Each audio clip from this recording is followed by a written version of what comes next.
I just got back from the junkyard. Got these coils off a 90 to 97 Accord. I test fit them kind of on another EG that was at the yard. The length seems to be able to work. These fit in the EG forks just fine. The only difference I notice really is the top hats. So I'm gonna try and swap the top hats. I know that even this 2-bolt top hat isn't gonna work because they're too far spread out, but I'm excited. Okay, so I finished one top hat swap. I'm gonna show you guys how now I did.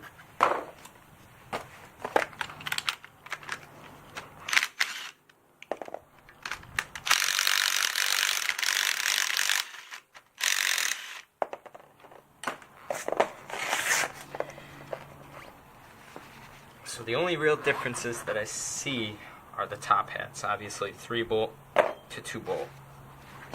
The bottom that goes into the fork are the same exact size. Anyways, this body, the adjustable body, is too long and the spring is too long. So if you want your car low, you're going to have to get a shorter spring, or if you can, get the shorter adjustable body. Because my car is not low and I had to bring in the spring probably a good 1.5 inches just to get it to the ride height that my car was. Okay, another big difference that I found that's going to make this very difficult for an application. This space here is shorter than the space here. I believe there is a thinner control arm. It might be an EF or an EK rear control arm that would fit. But with the aftermarket control arms, it doesn't fit nearly at all. So what you're going to need to do, this is quite crazy, you're going to have to cut down this, cut down some so that it fits, and then you're going to have to shave down these edges here, cut the insides of your bushings off so that they fit flush, put the bushings in.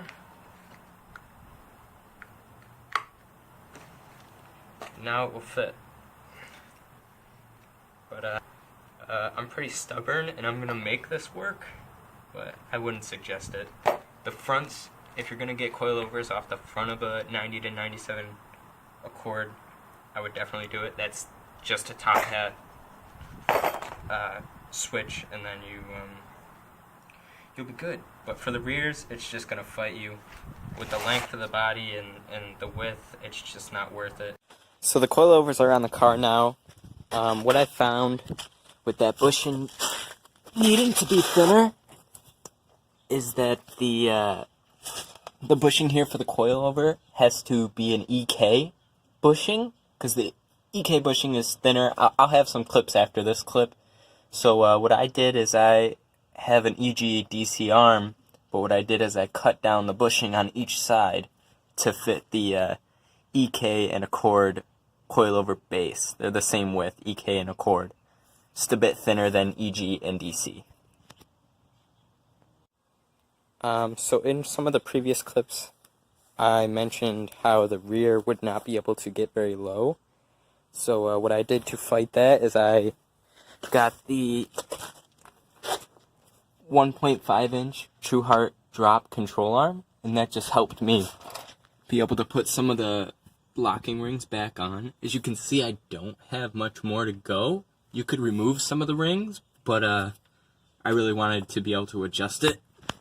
So as you can see, I'm pretty close to max low, and it's really not that low. So if you guys want to do this, or if you have to do this, you're not going to be able to get that low. So as you can see, the EK bushing for the coilover is actually thinner than where it mounts to the trailing arm and the subframe. The subframe and trailing arm mounting is the same width as EG and DC. Just this is different. And the length of an EK arm is much longer than an EG DC. So you can't just use a whole EK arm, you gotta use just the bushing, or cut down your EG bushing. So here we have an untouched DC EG control arm. And this is the modified to fit the EK coilover and cord coilover. So just shave down these lips here, cut the bushing down a bit on the inside so it fits. And there you have it. Something worth mentioning would be the differences in spring rates between the Accord and Civic. For the Megan coilovers, their Accord coilovers would have 12K front and 5K rear. For the Civics, their Megan coilovers would be 10K front, 5K rear. So it's not too much of a difference, and honestly, I really like having the stiffer spring in the front. I think a lot of people would prefer stiffer springs, so if you want an off-the-shelf coilover with a higher spring rate in the front, an Accord coilover could be a good option for you.